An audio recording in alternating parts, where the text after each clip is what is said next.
Salve, salve família vascaína. E aí, como é que vocês estão? Tudo certo? Bom, tô de volta aqui no meu cenário, o cenário de sempre, que vocês conhecem das lives, dos vídeos. Enfim, tô aqui de volta. Esse final de semana tive que mudar um pouco o background aí, mas já tô de volta para falar de Vasco, para falar de tudo aquilo que a gente ama, do dia a dia do nosso Vasco da Gama.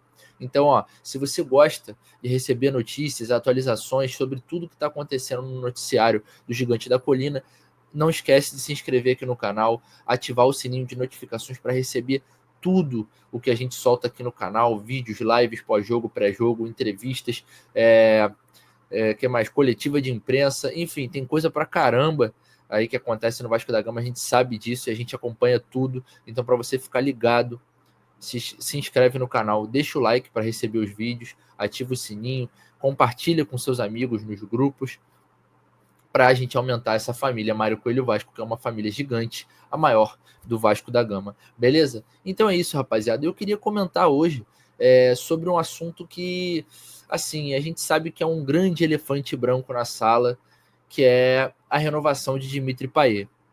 Eu acho que é como se fosse uma gangorra a renovação do Payet. Horas a gente está lá em cima, com uma expectativa alta de que o francês possa renovar, ora a coisa vai lá para baixo, no sentido de a gente acha que está na hora de seguir em frente. Bom, eu vou emitir minha opinião aqui sobre esse assunto, eu acho um assunto muito pertinente hoje do noticiário vascaíno, porque, assim, amanhã o Vasco já joga, então hoje é dia de live, hoje é dia de pré-jogo. Então, como disse, se inscreve para ficar ligado em tudo, beleza? Cara, a gente tem aí um jogador extra classe no nosso banco de reservas. Olha o luxo que a gente está podendo ter. Óbvio, o salário é alto demais. É um salário, como é que eu posso dizer? É um salário gordo do Dimitri Payet, do francês. O Vasco está devendo o francês, a gente sabe muito bem disso, mas aparentemente o francês gosta muito do Rio de Janeiro, gosta muito do clube, gosta dos torcedores, a gente sabe disso. E, cara, eu vejo, assim, obviamente de fora, não tenho informações de dentro do clube ou de vontade pessoal do Payet, mas eu vejo no Payet uma vontade de ficar. Óbvio, vem surgindo agora, vem surgindo não, surgiu agora toda uma polêmica, vem sendo acusado de agressões sexuais, enfim, acusações graves e que vão ser investigadas, e caso investigadas e comprovadas que o francês é culpado, obviamente o Vasco deve terminar qualquer tipo de ligação com o jogador, mas enquanto esse processo anda sob investigação, o Vasco, ele ainda é um jogador do Vasco da Gama, ainda não é nada comprovado de que ele é inocente ou que ele é culpado, então a gente vai se limitar, obviamente, no que tange ao campo de futebol, ao que a gente está acostumado a assistir o Payet. E a partida contra o Sport, cara, eu vi o Payet entrando de uma forma muito aguerrida dentro de campo, querendo bastante, o que é muito positivo. Eu acho que a vontade do jogador, querendo ou não, ela se sobressai. Ele pode não ter feito nada muito absurdo, apesar do passe para o Ryan, que foi um passe muito de noção de jogo. Ele sabia naquele momento que as linhas do esporte, óbvio, é um conhecimento de um bom meia, um meia muito cerebral. Ele tinha entendido que a linha defensiva do esporte estava adiantada, porque o esporte queria pressionar o Vasco, e o Ryan é um jogador que tem um arranque muito grande, tem um ganho de aceleração grande por ser esguio e ter pernas longas, como se fosse ali um Bruno Henrique da vida.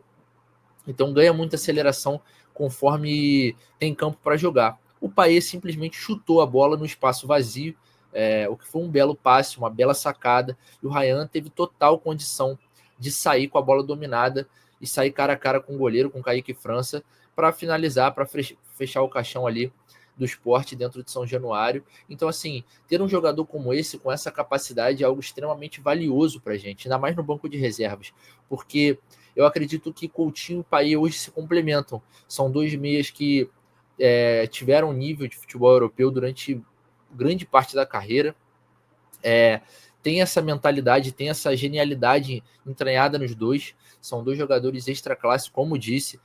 O Coutinho já disputou Copa do Mundo, o Payet já disputou Eurocopa por suas seleções, já foram jogadores constantemente convocados. Então, assim, currículo não falta para os dois jogadores. E eles se complementam no sentido de, cara, o Paê já é um jogador de 37 para 38 anos, e o Felipe Coutinho ainda tem 32, mas a gente sabe que a limitação física dele, ele tem um, como é que eu posso dizer, o tanque dele é um pouquinho mais...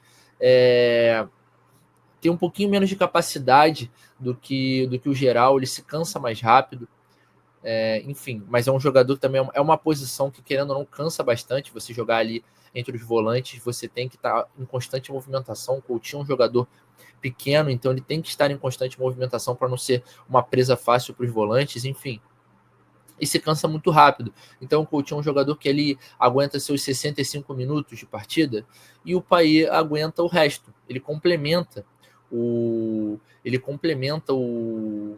Felipe Coutinho no quesito de minutagem. A gente sabe que o Payet hoje talvez seja um jogador que talvez não aguente os 90, talvez não aguente ali jogar 65 minutos em sua plena forma física, entendeu? Talvez ele aguente 45, 30, 35, jogando 100% da sua capacidade física. Mental, a gente sabe que o Payet enfim, é muito à frente dos outros, mas quando a cabeça pensa e o corpo não acompanha, a gente sabe que isso não é legal. Isso não é legal para o jogador, nem para o torcedor, nem para ninguém, né, cara? Então, eu acho que esse ponto ele é muito importante. A gente poder usar esses dois jogadores como complementos. Não é um quesito de nós temos dois jogadores extra classe, só que é muito luxo porque o Coutinho joga todo jogo, toda a partida ele joga 90 minutos e o Payet não entra. Não, o Payet sempre entra. O Coutinho sempre é substituído. Então a gente sempre vai estar utilizando os dois jogadores. A gente comentou, eu e Mário comentamos isso nas lives pós-jogo, que seria muito bacana se o Vasco conseguisse uma redução salarial com o Payet para estender o seu contrato. Seria algo primordial, porque você teria um jogador muito bom com um preço abaixo. Abaixo não, né? Um preço menor, um preço menor. Não vou dizer também condizente, mas um preço menor. E aí vocês tirem suas conclusões. Seria primordial, porque é um jogador que a gente constantemente faz uso, mas querendo ou não, o salário dele é muito alto, e isso que pesa contra a sua renovação. Ele veio tendo aí essas polêmicas, partidas um pouco abaixo, e isso fomentou na torcida uma opinião de que já deu a hora do Payet voltar para a França, devido ao seu alto salário e não estar apresentando um bom futebol. Mas é um jogador que eu acho que ainda tem lenha para queimar. Eu acho que se o Vasco conseguir organizar um plano financeiro, como o Pedrinho já disse que tinha algumas vezes, um plano financeiro para manter esse elenco até certo ponto, eu acho que se o Vasco conseguir manter esse plano financeiro pelo menos até o final desse ano, tem que renovar com o Dimitri Payet, cara. Tem que renovar, porque é um jogador que em certas partidas pode tirar um coelho da cartola, o inimaginável de dentro do gramado e simplesmente fazer o Vasco ganhar, dar uma assistência, empatar um jogo, entendeu? Um escanteio bem cobrado, uma falta bem cobrada, um passe bem feito, entendeu? Então, esse tipo de coisa, cara, a gente não pode mensurar o preço. Se é um jogador que, assim, na verdade, é um jogador que oscilou, mas é natural que jogadores nessa idade agora oscilem. É um jogador que está numa idade bem avançada, 37 para 38. Então já está numa idade bem avançada, ainda mais para a posição que ele joga, como eu falei. Mas ele sabe os atalhos do campo, cara. Ele sabe os atalhos do campo, e isso deve ser levado em consideração. Existem partidas, existem jogos que o Payet pode ser muito bem utilizado contra equipes mais frágeis ou contra times que já estão cansados, enfim. Há N formas de usar o Payet de forma inteligente. Achei que a forma contra o Sport foi inteligente, de deixar um ataque mais móvel, um ataque mais veloz de certa maneira e que se mova mais para confundir a defesa do Sport, aliado ao fato do Sport estar querendo pressionar o Vasco, então adiantando as linhas de marcação. Isso favorece muito o jogo do Payet, que é um jogador que prioriza muito o passe, é um jogador de passe refinado e que gosta muito de fazer esse tipo de coisa, deixar os jogadores na cara do gol, deixar os jogadores em condição de marcar. Foi o que ele fez com o Ryan, mas, sei lá, amanhã, né, no jogo contra o Ceará, pode ser o Adson, pode ser, não sei, de repente um Garré, um Nuno Moreira, vamos ver, dependendo do contexto da partida. O Payet é um jogador que tem essa condição e isso deve ser algo muito explorado, beleza? Também tivemos a volta aí do Alex Teixeira na rotação da equipe, no lugar do Lloyd Augusto, como uma alternativa. É um jogador que, querendo ou não, entrega mais do que o Lloyd, é um jogador mais inteligente do que o Lloyd e que se movimenta muito bem. Mas enfim, o fato aqui é o Payet. Essa é a minha opinião. Eu acho que se o Vasco tiver um plano financeiro até o final do ano, pelo menos para manter esse elenco sem atrasar nenhum vencimento, deve manter o Dimitri Payet. Até porque o nosso, digamos assim, terceiro meia, que surgiu de uma forma muito promissora no profissional, que foi o Guilherme Estrela, não consegue se manter saudável. Vem apresentando dores no joelho de novo e, enfim, não consegue ter uma sequência ali e voltar para o time de forma saudável, beleza? De repente, com o Estrela ganhando ali, a gente consegue fazer uma tripla rotação e todos terem minutagem até a gente consolidar o Estrela e dispensar o Payet da forma mais branda possível dos seus serviços prestados. Beleza, rapaziada? Muito obrigado por terem assistido, o vídeo até aqui. Eu quero saber a opinião de vocês aqui nos comentários. O que vocês acham da renovação de Dimitri Payet? Acham que já deu? Acham que o francês está com a cabeça em outro lugar? Acham que ele deve renovar? Peça importante? Enfim, eu quero conhecer um pouco da opinião de vocês. É isso, rapaziada. Então não esquece de deixar o like, se inscrever no canal. Tamo junto. Até a próxima. Valeu.